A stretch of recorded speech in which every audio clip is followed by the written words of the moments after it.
Hello friends, आज मैं explain करने वाला हूँ एक बहुत ही कमाल की हॉरर फिल्म को। इस कहानी के अंदर हमें दिखाया गया है एक ऐसी फैमिली को जो बिना जाने एक प्लॉट खरीद लेते हैं और वह प्लॉट के अंदर पुरानी कुछ घटनाएं हुई होती हैं जो उन्हें पता नहीं होती, और उसके बाद वही घटनाएं जब उनके साथ होती हैं तो उस प्लॉट के लेकर बहुत पछताते हैं। तो क्या उस प्लॉट के अंदर वो लोग जिंदा बच पाएंगे, सरवाइव कर पाएंगे या नहीं कर पाएंगे, इस स्टोरी में हम देखते हैं।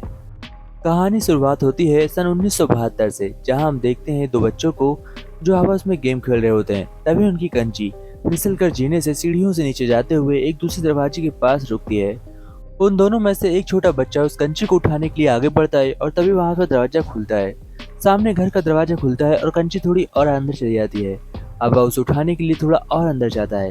जैसे जैसे बढ़ता जाता है वह कंची धीमे धीमे पीछे हटती जाती है। आखिर में वह बच्चा उस जगह पहुंच जाता है जहां पर उसे नहीं पहुंचना चाहिए।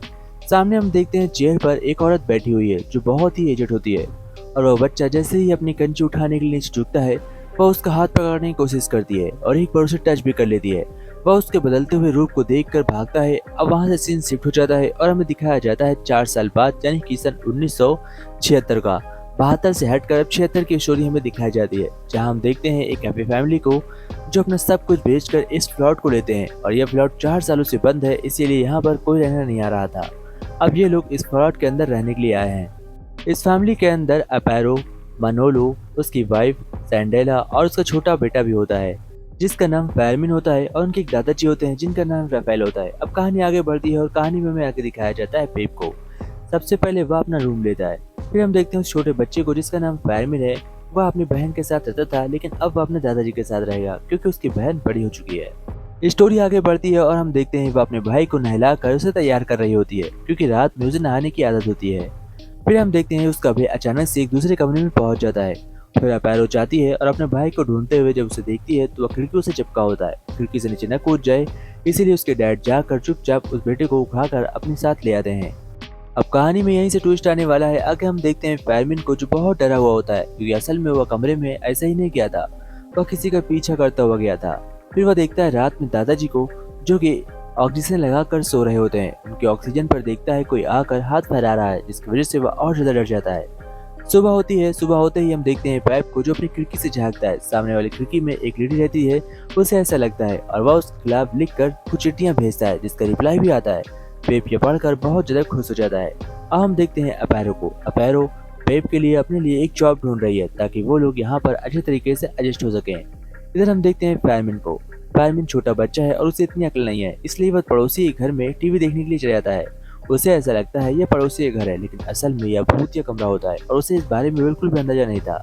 तभी वह टेलीविजन को बहुत ही गौर से देख रहा होता है। टेलीविजन में खेलता गुड्डा उसे अपने पास बुलाता है और कहता है फैरमिन मेरे पास आओ। तभी फैरमिन गायब हो जाता है और असल में वह कहाँ गया किसी को नहीं पता होता। अब हम देखते हैं घर पर पुलिस आती है। अपैरो सभी लोग मिलकर, पुलिस वाले मिलकर उस बच्चे को ढूंढने की कोशिश करते हैं। ऊपर नीचे आगे बाहर हर जगह ढूंढते हैं, बट वह बच्चा उन्हें कहीं नहीं मिलता। अचानक से फायरमैन गायब हो जाता है और तभी फायरमैन की चीखने की आवाज एक कमरे से आती है जो कि अपैरो सुनती है। अपैरो मनोरू अपने डैड को बुलाती है और अपनी मॉम को बुलाती है, सैंडेला को, और कहती है चलो हम ढूंढते हैं, मेरा बेटा यानी कि हमारा भाई वहाँ पर है उस कमरे के अंदर।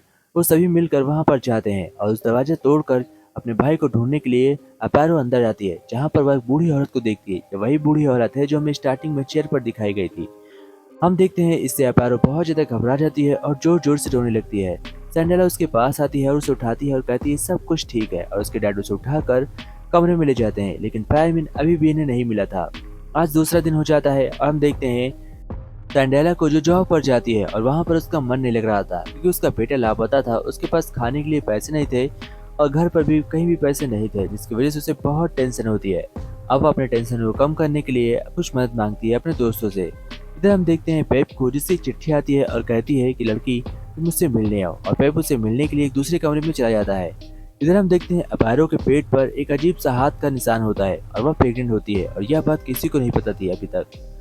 आगे हम देखते हैं उसके दादाजी को जो कुछ बनाने की कोशिश कर रहे थे, लेकिन गैस में आग लगा देते हैं और अपैरो आकर अपने दादाजी को मना करती है और कहती है प्लीज सो जाओ।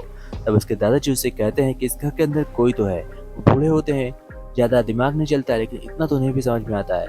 आगे हमें दिखाया जाता है अचानक से अपारो को चीखने की आवाज आती है उसके भाई की और वह उन्हें ढूंढते हुए वहां कमरे में जाती है जहां वो अपने भाई को एक खिड़की के अंदर बंद पाती है। वह उसे वहां से निकाल कर लाती है।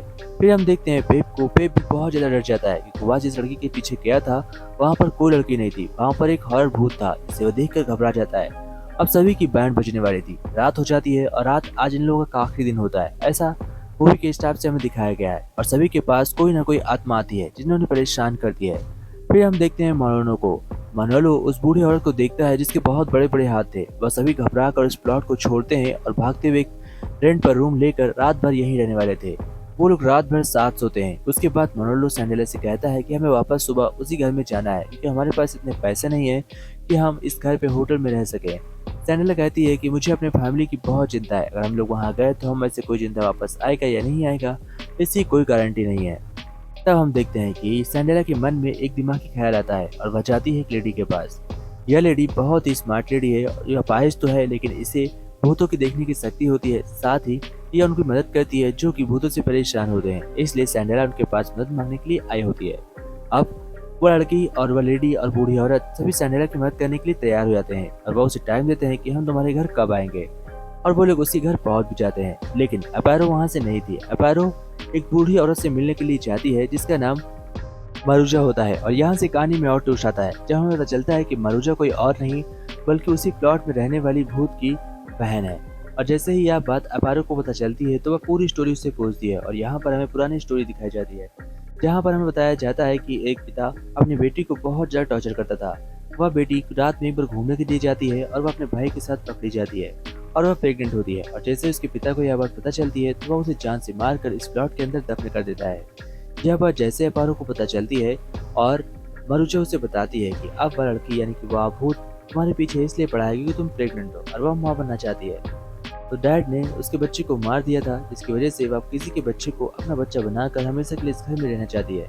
यह बात अपारो को पता चलती है। अपारो भागते हुए अपने घर आती है और वहाँ पर सिचुएशन देखती है जहाँ पर हमें दिखाया जाता है पूरी फैमिली उस भूत की डर से अलग अलग चिपकी हुई थी और वह सभी पर राज कर रहा था। वह सभी को मारने वाला होता है कि अपारो उससे कहती है कि तुम मेरा बेटा ले लो और सभी को जाने दो। तभी वह भूत जैसे ही उसके डैड मनोलो को छोड़ता है, मनोलो भागता हुआ जाता है और उसे पकड़ कर खिड़की से कूद जाता है। यहाँ पर मनोलो की जान तो चली जाती है बट यह लेडी अभी भी बच जाती है जिसके अंदर आत्मा थी। तो कहानी यहीं पर हमें रोक दी जाती है और ये पूरी फैमिली घर छोड़कर हमेशा के लिए चली जाती है। और इसके बाद आगे क्या होता है स्टोरी में हमें दिखाया नहीं गया। तो दोस्तों कैसी लगी स्टोरी कमेंट में जरूर बताइएगा। जय Hind friends, take care friends.